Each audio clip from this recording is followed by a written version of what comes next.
Մոսկվայի հայկական եկեղեցին է, հենց քաղաքի սրտում։ Այն Հայաստանից դուրս գտնվող հայկական ամենամեծ եկեղեցական համալիրն է, որի օծման և բացման հանդիսավոր արարողությունը տեղի է ունեցել 2013 թվականին։ Այսօր համալիրն իր գործունեությամբ միավորում է Ռուսաստանի հազարավոր հայերի, պահպանելով ազգային ինքնությունը և դառնալով հայկական համայնքի հոգևոր և մշակութային հենասյունը։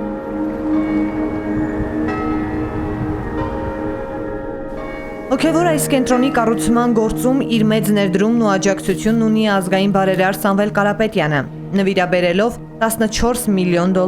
Նոր Նախիջևանի և Ռուսաստանի հայոց թեմի եկեղեցական համալիրը զբաղեցնում է 1,32 հեկտար տարածք։ Ընդգրկում է Սուրբ Պայծառակերպություն մայրտաճարը, Սուրբ Խաչ եկեղեցին, առաջնորդարանի շենքը, կրթամշակութային, վարչական և հյուրանոցային մասնաշենքերը, ունի սեղանատուն, հանդիսությունների սրահներ, թանգարան և օժանդակ այլ կառույցներ։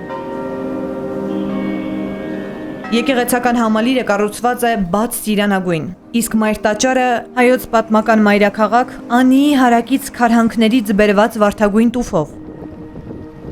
Եկեղեցուն կից գործում է Ներսեր շնորհալու անվան վարժարանն ու հայորդաց տունը, որը ևս կառուցվել է բարերարի նվիրաբերած միջոցներով։ Այնտեղ ավելի քան 2 տասնամյակ ազգային բարերարի մեկենասությամբ հայկական կրթություն են ստանում հազարավոր հայորդիներ։ Կարապետյան ընտանիքի կողմից տարիներ շարունակ հայ առաքելական եկեղեցուն են նվիրաբերվել նաև գրքերի թանկարժեք հավաքածուներ ու սրբապատկերներ, պատմամշակութային և քրիստոնեության առնչվող բացառիկ նմուշներ։